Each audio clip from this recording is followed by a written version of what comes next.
mengalahkan suka dengan duka dan menghibur yang sedih sesuai dengan hikmat Tuhan. Ku diberikan apa yang perlu, yang limpah, yang kurang bergantian, meneguhkan imanku.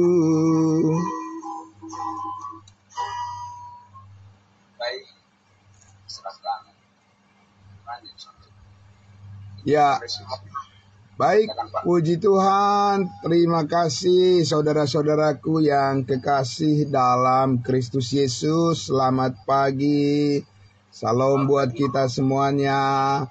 Ya, salam kudus. Baik, Bapak Ibu Saudaraku yang dikasihi Tuhan Yesus, mari kita tundukkan hati kita. Mari kita berdoa untuk menyambut pemberitaan firman Tuhan.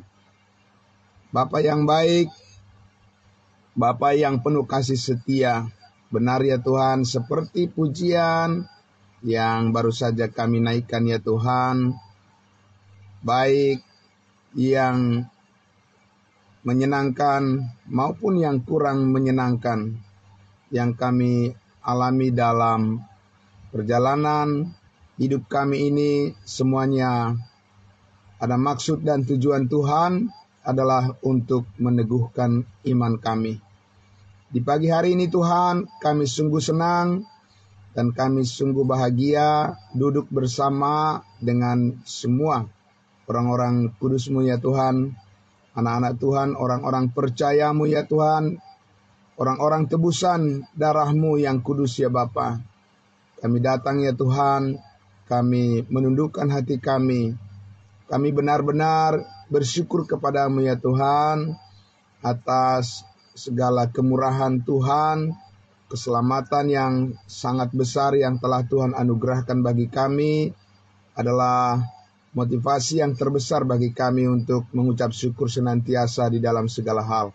Terima kasih Bapa di dalam surga, kami menyambut pemberitaan firman-Mu ya Tuhan, untuk terus meneguhkan dan mendewasakan iman kami Tuhan, supaya di dalam setiap pergumulan hidup yang kami jalani, yang kami hadapi, kami percaya, kami bersandar kepada kuat kasih dan kuasa Roh Kudus yang mendewasakan kami. Terima kasih Bapa di dalam surga, kami sambut firman-Mu ya Tuhan, diberkatilah semua saudara-saudara kami yang menyambut dengan hati yang terbuka firman kebenaran yang dikumandangkan untuk kemuliaan bagi nama-Mu dan sukacita yang besar bagi kami semua.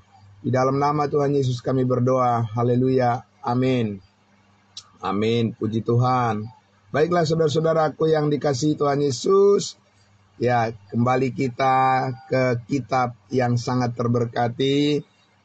Kitab Galatia pasal 3, dan pagi hari ini sangat bersyukur saudara-saudaraku bisa mendengarkan kebenaran yang akan meneguhkan iman kita kembali. Ya, terima kasih juga untuk semua saudara-saudaraku yang mengikuti dari live streaming Facebook. Tuhan memberkati semuanya. Dan juga yang mendengarkan melalui YouTube juga di channel Gerika Makedonia. Bapak Ibu Saudara bisa menemukan di sana, bisa menonton, memutar kembali video-video kita. Sudah lebih dari 700 judul ya, 700 topik yang sudah kita produksi, pemberitaan firman kebenaran yang dapat membuat Bapak Ibu Saudara dibangkitkan semangatnya untuk mengetahui banyak hal tentang kasih karunia Tuhan yang sempurna, dan tentunya akan memberkati setiap pemikiran hati dan juga semangat kita untuk hidup di dalam kasih Kristus yang sempurna. Nah, Bapak Ibu Saudaraku yang dikasihi Tuhan Yesus, Ya, pagi hari ini saya ingin kita melihat kembali seperti apa. Ya, ini adalah sesuatu yang sangat penting, momentum yang sangat penting dalam kehidupan kita. Seperti apa ke depannya Tuhan menyempurnakan hidup kita, karena kita terus berjalan, kita terus bergerak menjalani kehidupan kita dengan tanggung jawab yang Tuhan percayakan, dan bahkan yang lebih lagi dipercayakan oleh Tuhan kepada kita semuanya. Bagaimana kita menjalani kehidupan iman kita tanpa harus digerus oleh arus dunia, Bapak Ibu Saudara, karena dunia akan bergerak dengan jalannya sendiri, ya. Dan siapa orang yang tidak mempunyai prinsip-prinsip kehidupan yang benar di hadapan Tuhan akan tergilas oleh situasi zaman, ya, yang tidak bisa kita hindarkan, ya, Bapak Ibu Saudaraku. Tetapi bersyukur karena kita mempunyai satu penuntun, satu panduan, ya, Bapak Ibu Saudaraku. Jadi kita tidak perlu khawatir, dan malah kita terus semakin ditambahkan keberanian iman bahwa kita di dalam Kristus, hidup kita akan selalu eksis dengan segala kebaikan Tuhan yang nyata dalam hidup kita. Amin. Nah, Bapak Ibu Saudaraku yang dikasihi Tuhan Yesus, maka saya ajak kita untuk kembali membuka Alkitab kita yang sangat mulia, ya, firman Tuhan yang sangat luar biasa, ya, memberkati hidup kita dari kitab Galatia pasal 3. Dan kita terus menelusuri, ya, ayat per ayat, verse by verse, ya, di Galatia pasal 3 ini. Sebelum kita masuk nantinya ke bagian di mana dikatakan Abraham adalah model atau contoh dari iman yang berkenan kepada Tuhan, ya, dalam kaitan dengan kebenaran Injil yang disampaikan oleh Rasul Paulus. Pagi ini saya masih mengajak kita untuk merenungkan bagian dari ayat 2 sampai ayat 5 ini. Ada satu hal lagi yang sangat perlu ditekankan di sini, supaya kita selalu bersiap untuk mendapat bayangan, ya, seperti apa Tuhan menyempurnakan hidup kita, menuntun hidup kita kepada seluruh kehendak-Nya, sehingga kita menjadi orang-orang yang bijaksana di tengah-tengah kehidupan dunia yang sering menampilkan hal-hal yang tidak pasti, ya, Bapak Ibu Saudara. Nah, kita melihat terang Kristus, ya, dari firman Allah dari Galatia pasal 3 ayat 2 sampai ayat 5. Saya akan membacakan untuk kita semuanya, ya. Baik, Bapak Ibu Saudaraku, dikatakan di situ, hanya ini yang hendak ku ketahui daripada kamu. Adakah kamu telah menerima Roh Kudus karena melakukan hukum Taurat, atau karena kamu percaya kepada pemberitaan Injil? Ayat 3. Adakah kamu sebodoh itu? Kamu telah memulai dengan Roh Kudus, maukah kamu sekarang mengakhirinya atau menyempurnakannya perfect, ya, di dalam daging? Ya. Ayat 4. Sia-siakah semua yang telah kamu alami sebanyak itu? Masakan sia-sia? Ayat 5. Jadi bagaimana sekarang? Apakah Ia, Allah yang menganugerahkan Roh Kudus kepada kamu dengan berlimpah-limpah dan yang melakukan mujizat di antara kamu, berbuat demikian karena kamu melakukan hukum Taurat, atau karena kamu percaya kepada pemberitaan Injil? Nah, Bapak Ibu Saudaraku yang dikasihi Tuhan Yesus, kita sudah mendengarkan penjelasan beberapa kali terkait dengan Injil yang dimaksudkan oleh Rasul Paulus di sini, dan kita sudah melihat itu mulai dari pasal 1. Itulah yang dipersoalkan oleh Rasul Paulus kepada jemaat Galatia ini, karena mereka sudah di posisi yang benar, ya, di awal mereka mengenal Yesus Kristus dari kesaksian pemberitaan yang disampaikan oleh Rasul Paulus bahwa Yesus Kristus telah mati dan dikuburkan dan bangkit, menebus dan mengampuni segala dosamu, segala dosaku, segala dosa mereka, semua orang di dunia ini. Dan oleh karena hanya melalui iman saja, bukan karena melakukan, bukan karena menuruti, bukan karena taat kepada peraturan-peraturan hukum Taurat, dikatakan di situ, tetapi semata-mata karena kita mempercayai sepenuhnya apa yang telah dilakukan oleh Kristus di atas kayu salib, di mana Dia berkata sudah selesai. Itulah yang dilimpahkan kepada kita setiap orang yang percaya.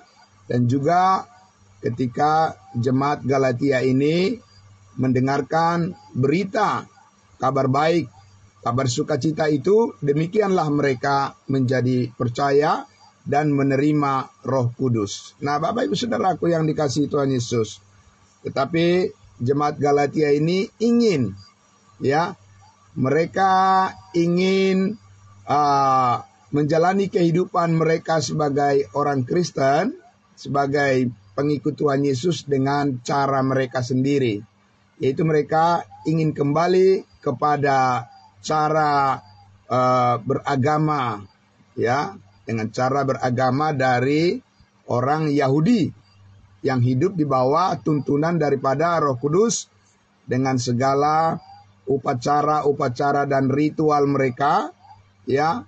Dan jemaat Galatia ini terjatuh kepada, ya, pengajaran dari guru-guru palsu, kata Rasul Paulus, ya. Mereka adalah guru-guru palsu yang mengkelirukan, yang menjatuhkan, ya, jemaat Galatia ini dari proses, ya, proses pendewasaan mereka yang sudah berada di rel posisi, ya, yang tepat, dan mereka tergeser kepada suatu cara di mana mereka ingin hidup dengan cara mereka memikirkan menurut keinginan mereka atau kehendak mereka.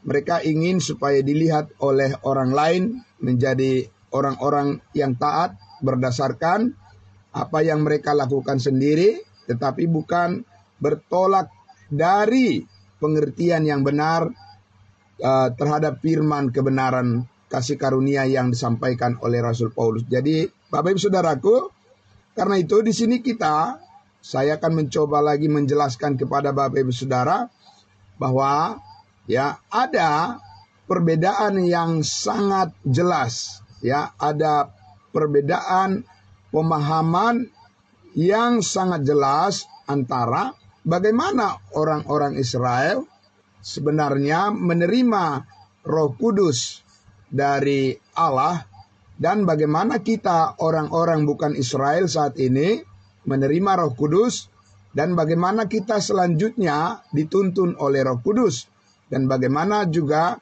orang-orang Israel dalam program kerajaan Allah, kerajaan sorga bagi mereka mempunyai sesuatu kewajiban untuk hidup di bawah hukum Taurat, ya. Nah, Bapak Ibu Saudaraku, karena itu saya mengajak kita untuk melihat dulu bagian yang sangat penting, ya, dari kitab Kisah Para Rasul 2 untuk membayangkan sedikit dari cara orang Israel menerima Roh Kudus dan bagaimana itu difungsikan dalam hidup mereka, ya. Kemudian kita nanti akan lihat perbedaannya, ya, dengan kita saat ini menerima Roh Kudus dan bagaimana Allah memfungsikannya untuk menyempurnakan hidup kita. Dan ini penting diketahui supaya tidak dicampur adukkan. Kalau itu dicampur adukkan, itulah sebabnya jemaat Galatia Paulus katakan, "Hai kamu orang Galatia yang bodoh, mengapa kamu telah memulai dengan Roh Kudus, lalu kamu ingin menyempurnakan lagi hidupmu dengan kuasa daging." Gitu ya. Nah, Bapak Ibu Saudara, kita lihat di dalam Kisah Para Rasul 2, ya, Kisah Para Rasul 2 ini masih rangkaian cerita dari khotbah Petrus di hari Pentakosta, di mana mereka orang-orang Israel itu, orang percaya dari bangsa Israel, ya, mereka menerima Roh Kudus pada saat hari Pentakosta. Mereka menanti-nantikan turunnya Roh Kudus, dan sesudah itu, ya, kita lihat Petrus menyampaikan firman Tuhan untuk meneguhkan iman mereka dengan membaca dari ayatnya yang saya membaca dari ayat 36 supaya kita juga melihat konteksnya dengan jelas, siapa mengatakan apa kepada siapa, ya. Jadi kita melihat bahwa firman Tuhan itu ditujukan kepada kelompok yang berbeda dengan maksud yang berbeda juga, ya. Jadi kita harus melihat konteksnya. Kita lihat di ayat 36. Jadi seluruh kaum Israel harus tahu dengan pasti. Jadi jelas ya, Bapak Ibu Saudara, kaum Israel, bangsa Israel. Saya bukan bagian dari kaum Israel. Saya adalah orang dari suku bangsa lain. Dan kita semua adalah anggota tubuh Kristus. Tidak ada Israel, tidak ada bukan Israel, tidak ada Yahudi, dan tidak ada bukan Yahudi. Setiap orang saat ini adalah bagian dari, ya, tubuh Kristus yang telah ditetapkan untuk hidup di dalam kasih karunia Tuhan tanpa perbedaan. Nah, jadi ini khusus dikatakan, jadi seluruh kaum Israel harus tahu dengan pasti apa itu, bahwa Allah telah membuat Yesus yang kamu salibkan itu menjadi Tuhan dan Kristus. Jadi ini adalah satu penekanan menyalahkan orang Israel, bangsa Israel, karena mereka menyalibkan Yesus Kristus yang adalah Mesias. Seharusnya mereka menyambutnya, ya, bukan menyalibkan Mesias, tetapi itu yang mereka lakukan. Sehingga di sini kita lihat Petrus menegur mereka atas kekeliruan yang mereka lakukan kepada Yesus Kristus yang mereka salibkan, dan akhirnya dikatakan harus kembali ke surga, ya. Padahal kesempatan bagi orang Israel, Yesus ada di bumi ini, mereka kesempatan besar bagi mereka untuk dijadikan sebagai umat kerajaannya, menjadi saluran berkat bagi semua bangsa di dunia. Tetapi orang Israel gagal menyambut kehendak Tuhan. Nah, Bapak Ibu Saudaraku yang dikasihi Tuhan Yesus, kemudian kita lihat, ya, Bapak Ibu Saudara, sekarang kita lihat dikatakan di ayatnya yang ke-37, respon mereka. Ketika mereka mendengar hal itu, hati mereka sangat terharu. Lalu mereka bukan kita, mereka bertanya kepada Petrus dan rasul-rasul yang lain. Mereka bertanya, apakah yang harus kami perbuat, saudara-saudara? Nah, ini adalah merupakan pertanyaan rasa bersalah dari orang-orang Israel karena mereka telah menyalibkan Yesus Kristus. Lalu sekarang apa yang harus kami perbuat, kata mereka, ya, supaya mereka terhindar dari hukuman yang akan datang. Ayat 38 dikatakan, jawab Petrus kepada mereka, bertobatlah dan hendaklah kamu masing-masing memberi dirimu dibaptis dalam nama Yesus Kristus. Untuk apa? Untuk pengampunan dosamu. Maka selanjutnya, maka kamu akan menerima karunia Roh Kudus. Jadi kita lihat di sini, ya Bapak Ibu Saudara, apa yang harus mereka lakukan untuk menerima ya perkenanan Tuhan bagi mereka, orang Israel, adalah dikatakan apa? Bertobatlah kamu. Nah, Bapak Ibu Saudara, bertobat itu sudah ke arah perbuatan, ya. Itu sudah ke arah metanoia, ya, perubahan pikiran, cara berpikir, pola pikir orang Israel. Mereka harus menyesali dosa-dosa mereka. Apa dosa mereka yang harus mereka sesali? Yang paling utama adalah dosa mereka ya karena mereka telah menyalibkan Mesias Yesus Kristus, ya. Jadi untuk apa? Pengampunan dosamu, ya. Itu doa dari Tuhan Yesus waktu dia disalibkan. Ampunilah Bapa, ampunilah mereka, sebab mereka tidak tahu apa yang mereka perbuat. Nah, kemudian dikatakan situ, ya, selanjutnya adalah supaya kamu menerima karunia Roh Kudus. Jadi, saudara, di sini kita lihat bahwa orang-orang Israel, ketika mereka percaya, mereka masih harus menantikan, menunggu supaya mereka menerima karunia Roh Kudus.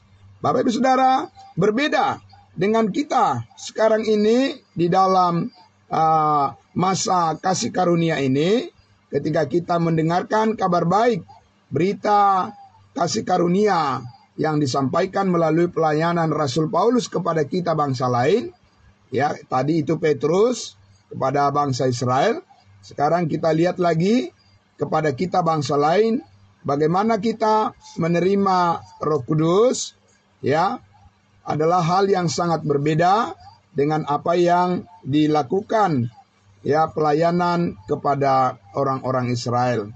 Kita lihat di Efesus pasal 1, kembali lagi kita baca di ayatnya yang ke-13. Saya akan membaca untuk kita Bapak Ibu Saudara.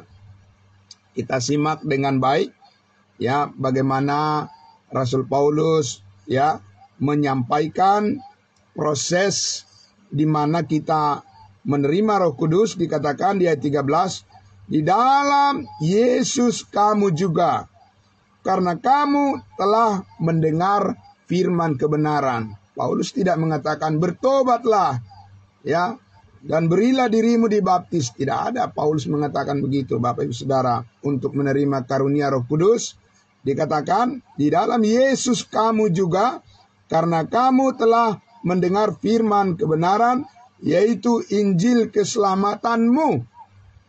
Amin. Di dalam Yesus kamu juga, ketika kamu percaya, ya, ketika kamu percaya, in the moment you believe, ya, pada saat kamu percaya, dimeteraikan dengan Roh Kudus yang dijanjikannya itu. Langsung kita termeterai dengan Roh Kudus. Jadi bukan menanti-nantikan Bapak Ibu Saudara, bukan menunggu, ya, turunnya Roh Kudus, tidak Bapak Ibu Saudara. Tetapi langsung pada saat kita percaya, Roh Kudus telah termeterai di dalam kehidupan kita secara permanen. Namanya juga meterai, ya, berarti secara permanen, segel secara permanen di dalam kehidupan kita untuk menuntun hidup kita seterusnya, selamanya.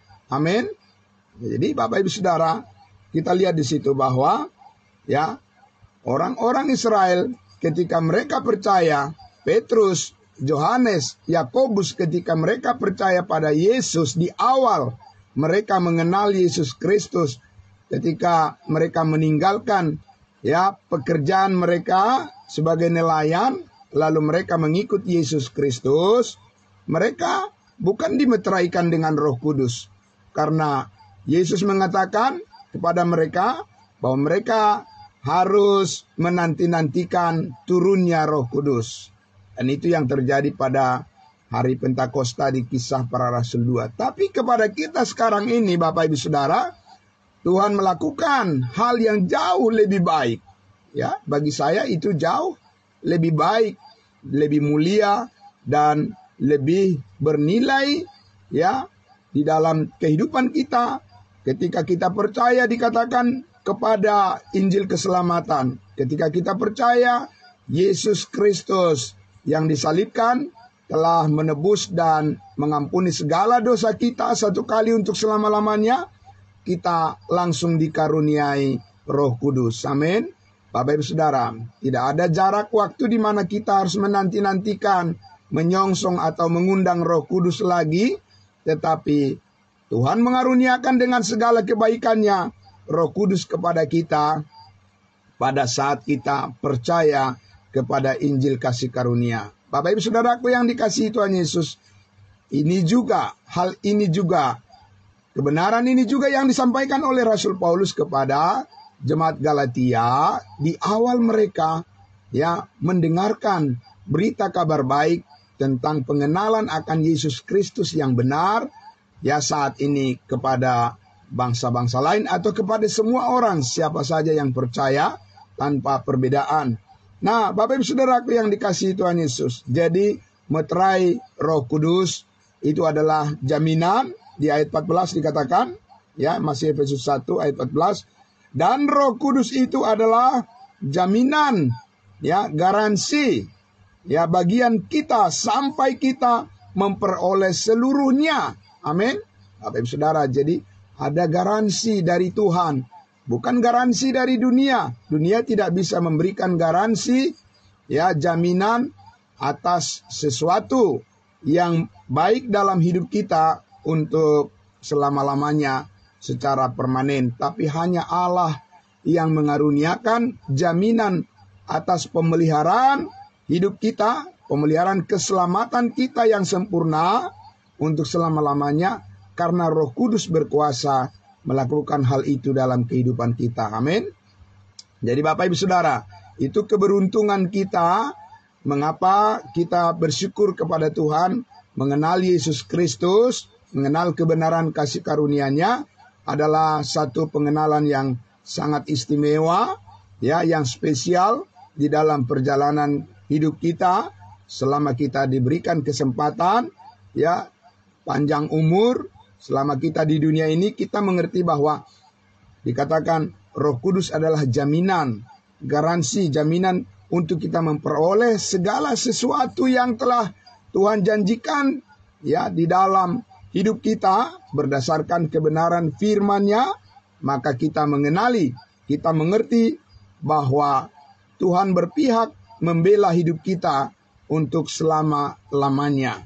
Bapak Ibu Saudaraku yang dikasihi Tuhan Yesus, maka karena itulah sekarang kita melihat bahwa apa yang Paulus katakan tadi, jadi bagaimana? Kenapa kamu sudah memulai ya hidupmu dengan mengenal Kristus dan kebenarannya secara sempurna, ya, lalu sekarang kamu ingin melanjutkan hidupmu lagi di bawah kendali, kontrol daripada, ya, dikatakan hukum Taurat, ya.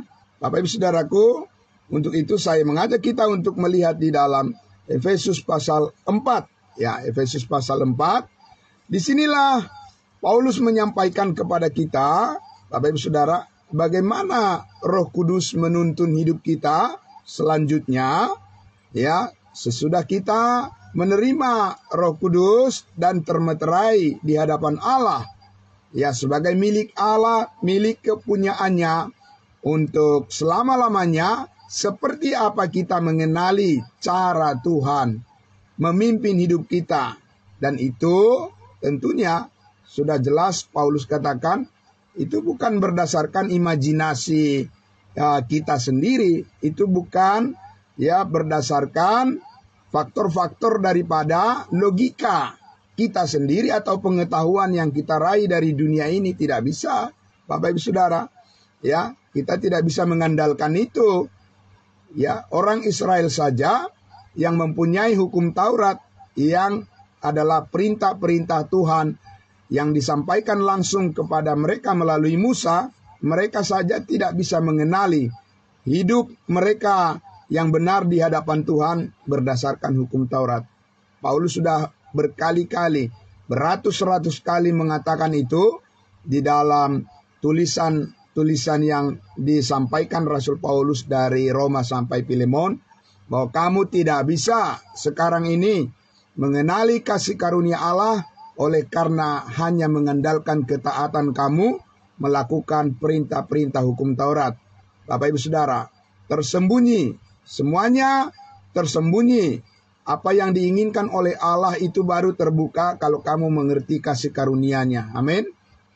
Itu yang Paulus katakan.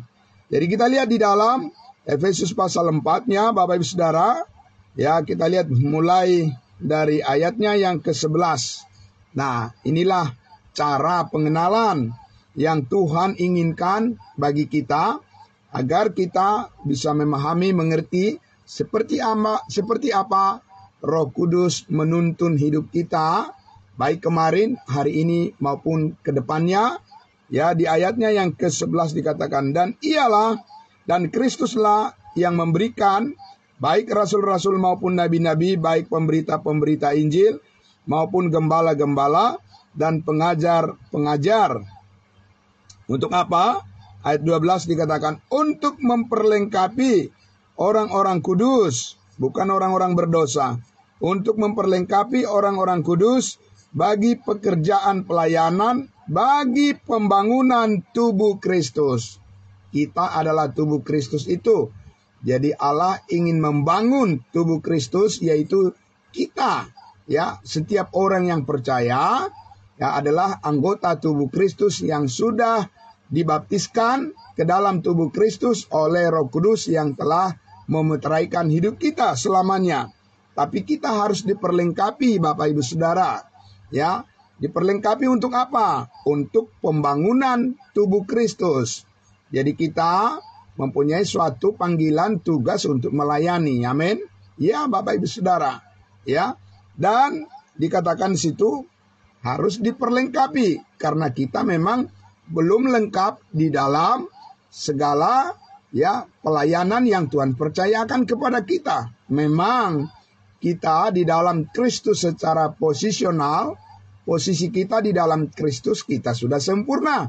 Karena Kristus telah memeteraikan kita dengan Roh Kudus-Nya sebagai jaminan. Tetapi Bapak Ibu Saudara, mengapa Tuhan masih memberikan kita kesempatan hidup di dunia ini adalah untuk suatu maksud tertentu. Ya, ada tujuan Tuhan yang sangat mulia selama kita masih diberikan waktu di sini. Nah, yaitu untuk membangun tubuh Kristus, ya.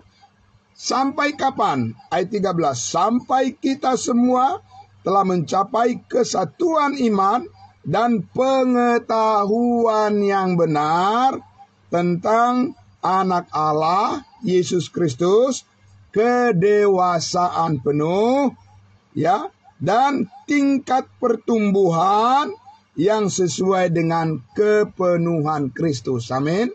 Bapak Ibu Saudaraku yang dikasihi Tuhan Yesus, ada poin yang sangat penting yang dapat kita temukan. Kita lihat, kita baca di sini, dikatakan di situ bahwa kita berproses. Berproses di mana? Bukan berproses di keselamatan. Keselamatan itu sekali untuk selama-lamanya dan dimeteraikan Roh Kudus ketika kita percaya. Amin. Tapi hidup kita berproses di dalam menyesuaikan sikap kita sesuai dengan kehendak Allah di dalam cara kita untuk menyambut segala kebaikan Tuhan ya dengan menerima, dikatakan di situ agar kita mencapai kesatuan iman. Ya, ini bukan kesatuan iman berkaitan dengan keselamatan lagi, tidak.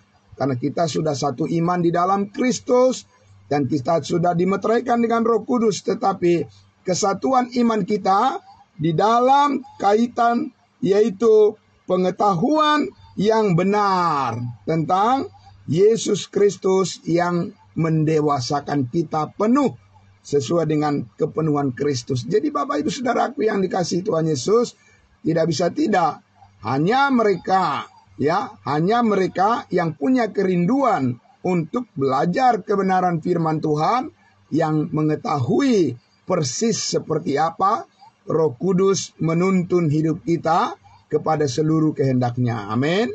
Ya Bapak Ibu Saudara, jadi bukan dengan imajinasi, ya, dengan hayalan atau cara kita ya menentukan dengan pengetahuan dunia untuk melihat seperti apa Tuhan menuntun hidup kita. Tidak bisa Bapak Ibu Saudara.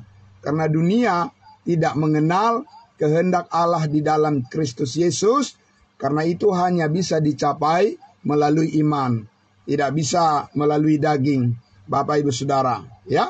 Nah Bapak Ibu Saudaraku yang dikasihi Tuhan Yesus. Jadi ada serangkaian.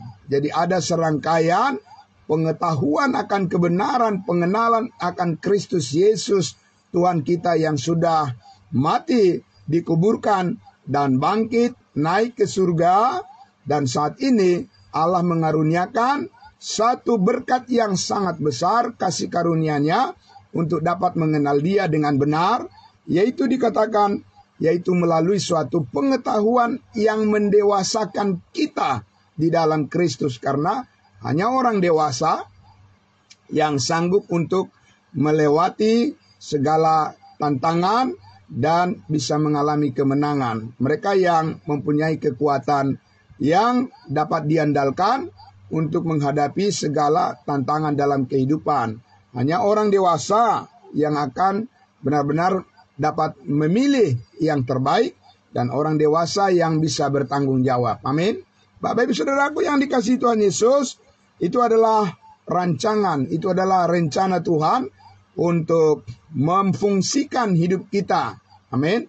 Memfungsikan hidup kita sebagai orang-orang percaya, sebagai anak-anak Tuhan, pengikut Yesus Kristus, mesti kita masuk ke dalam ruang lingkup pengetahuan yang benar, ya, yang menuntun kita kepada sikap dewasa di dalam menghadapi segala macam persoalan dalam kehidupan kita, karena Roh Kudus menginginkan kita terus hidup di dalam kemenangan yang sudah dikaruniakan kepada kita. Di dalam Kristus Yesus kita mempunyai kehidupan yang berkemenangan, dan itu adalah anugerah Tuhan yang dikaruniakan kepada kita dan bukan hasil usaha kita, bukan hasil perjuangan kita, Bapak Ibu Saudara. Bukan karena prestasi-prestasi kita, tidak. Itu tidak sempurna, ya. Segala sesuatu harus terhubung dengan anugerah Tuhan, kasih karunia Tuhan di dalam Kristus Yesus atas pengorbanannya di atas kayu salib. Bapak Ibu Saudaraku yang dikasihi Tuhan Yesus, sehingga dikatakan, ya, ada satu hal di ayatnya yang ke-14 itu untuk menandakan kita sebagai orang-orang yang mencapai kedewasaan iman. Di ayat 14 dikatakan, sehingga kita bukan lagi anak-anak yang diombang-ambingkan oleh rupa-rupa angin pengajaran, oleh permainan palsu manusia, dalam kelicikan mereka yang menyesatkan. Bapak Ibu Saudaraku yang dikasihi Tuhan Yesus, setiap orang yang percaya, yang tidak menjalani proses pengenalan akan Kristus Yesus dengan benar, pengetahuan yang mendewasakan, mereka pasti akan menjadi sasaran empuk daripada penyesatan. Mereka akan menjadi sasaran bulan-bulanan daripada orang-orang yang ingin mengombang-ambingkan, yang akan mengkelirukan, bahkan yang akan menjerumuskan, yang akan menjatuhkan mereka, sehingga mereka tidak berfungsi apa-apa di hadapan Tuhan, tapi mereka akan menjadi batu sandungan, dan mereka akan mengalami kerugian yang sangat besar. Allah mau, Roh Kudus mau, saudara dan saya tidak berada di posisi itu. Amin.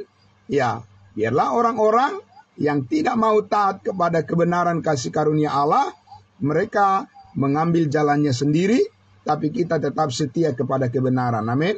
Bapak Ibu Saudaraku yang dikasihi Tuhan Yesus, ya. Jadi mempunyai pendirian yang teguh, mempunyai prinsip yang kokoh, mempunyai pengenalan yang murni terhadap kasih karunia Allah adalah cara Roh Kudus untuk menuntun kita, memimpin hidup kita kepada kedewasaan iman, kedewasaan rohani, dan bukan bergantung pada akal pikiran kita sendiri, tapi bergantung pada pengetahuan yang mendewasakan kita, yaitu firman kasih karunia Allah yang menuntun kita, menerangi hati dan pikiran kita pada setiap tindakan, setiap perkataan, setiap sikap, apapun yang kita kerjakan, kita lakukan seperti untuk Tuhan dan bukan untuk manusia. Bapak Ibu Saudara, itu adalah motivasi terbesar kita. Sehingga dikatakan di ayatnya yang ke-15, ya, tetapi dengan teguh, ya, dengan teguh, dengan kokoh berpegang kepada kebenaran, di dalam kasih kita bertumbuh di dalam segala hal ke arah Dia, ke arah Kristus yang adalah kepala. Jadi Bapak Ibu Saudara, sudah jelas kita bukan sedang berjalan dalam kehidupan ini di dalam kebimbangan, di dalam kebingungan, di dalam suatu kegelapan, tapi saudara dan saya berjalan di dalam kehidupan yang terang. Amin. Dan itu adalah terang Kristus. Ada kehidupan Kristus yang telah dikaruniakan kepada kita sebagai terang yang mencelikkan ya mata rohani kita, sehingga kita mengerti bagaimana rencana Tuhan, seperti apa rencana Tuhan yang begitu indah memberkati kehidupan kita, baik sekarang maupun yang akan datang. Kita mempunyai satu fokus. Amin. Ya Bapak Ibu Saudara, kita mempunyai satu fokus untuk menjalani kehidupan kita yang penuh berkat di dalam Kristus Yesus, dan itu tidak bisa kita tukar dengan apapun tawaran dunia ini. Bapak Ibu Saudaraku yang dikasihi Tuhan Yesus, yaitu dikatakan bahwa kita berpegang teguh di dalam kasih kita bertumbuh. Bukan di dalam pengetahuan imajinasi kita sendiri, Bapak Ibu Saudara. Tidak, Bapak Ibu Saudara. Bukan di dalam pengetahuan akan daging, ya, pekerjaan dunia atau sesuatu yang ditawarkan oleh dunia. Kita tidak akan bisa mengenal Kristus dengan sesuatu yang ditawarkan oleh dunia ini. Tidak bisa, Bapak Ibu Saudara. Karena dunia ini mempunyai pikirannya sendiri. Yang Paulus katakan dibutakan oleh ilah zaman ini. Tapi kita Bapak Ibu Saudara bertumbuh ke arah Kristus sebagai kepala, dan kita adalah anggota-anggota tubuhnya. Maka dikatakan di ayat 16, daripada Yesus, dari Kristus Yesuslah seluruh tubuh, seluruh anggota tubuh, ya Bapak Ibu Saudara, yang rapi tersusun dan diikat menjadi satu oleh pelayanan semua bagiannya sesuai dengan kadar pekerjaan tiap-tiap anggota, menerima pertumbuhannya dan membangun dirinya di dalam kasih. Bapak Ibu Saudaraku yang dikasihi Tuhan Yesus, karena kasihlah puncak daripada kebaikan Tuhan kepada kita, dan Allah mau kita senantiasa hidup di dalam kasih-Nya. Amin. Tetapi bagaimana kita bisa hidup di dalam kasih Kristus kalau kita tidak mengetahui apa-apa tentang kebenaran firman kasih karunia Allah? Itu adalah sesuatu yang mustahil terjadi. Tapi saudaraku yang dikasihi Tuhan Yesus, Roh Kudus telah dikaruniakan oleh Allah kepada kita, yang akan menerjemahkan ya seluruh kehendak Allah untuk kita mengerti dengan baik bagaimana kita hidup di dalam kasih, karena Roh Kudus yang menggerakkan hidup kita, Roh Kudus yang menggerakkan segala kehendaknya untuk membuat kita mampu hidup di dalam kasih yang sempurna itu. Amin. Jadi bukan pekerjaan kita, jadi bukan usaha kita, Bapak Ibu Saudara, bukan kemampuan kita, bukan kepintaran kita, Bapak Ibu Saudara. Kasih Allah yang telah dicurahkan oleh Roh Kudus di dalam hati kita, dalam kehidupan kita, itulah yang dikerjakan, yang digerakkan oleh Roh Kudus melalui pengenalan, pengetahuan yang benar tentang Yesus Kristus, firman kasih karunia-Nya, terus dipakai oleh Roh Kudus untuk menelusuri segala sesuatu maksud Allah untuk digenapi di dalam kehidupan kita. Amin. Dan itu tentu membawa sukacita yang besar di dalam perjalanan hidup kita, sehingga kita terus disempurnakan dan Roh Kudus mengerjakan, melakukannya. Roh Kudus campur tangan, karena Roh Kudus telah termeterai di dalam kehidupan kita, dan Dia memelihara hidup kita dengan sempurna. Bapak Ibu Saudaraku yang dikasihi Tuhan Yesus, mari kita mengucap syukur untuk semuanya ini. Bapak Ibu Saudara, karena ini bukan datang dari kemampuan atau datang dari kekuatan diri kita, tapi semuanya bersumber dari anugerah Tuhan, dari kasih karunia Tuhan yang mulia. Firman-Nya adalah merupakan senjata ya untuk menghadapi peperangan di dalam kehidupan kita ini, dan Tuhan membawa kita kepada setiap kemenangan yang telah ditetapkannya untuk menjadi berkat yang besar dalam kehidupan kita. Bapak Ibu Saudaraku yang dikasihi Tuhan Yesus, mari kita bersyukur untuk semuanya ini. Dan besok pagi kita akan berjumpa lagi ya untuk melanjutkan ke bagian yang berikutnya, untuk mengenal seperti apa Abraham juga menjadi figur contoh iman yang benar disebutkan di Galatia pasal 3. Itu kita akan ketemu besok pagi.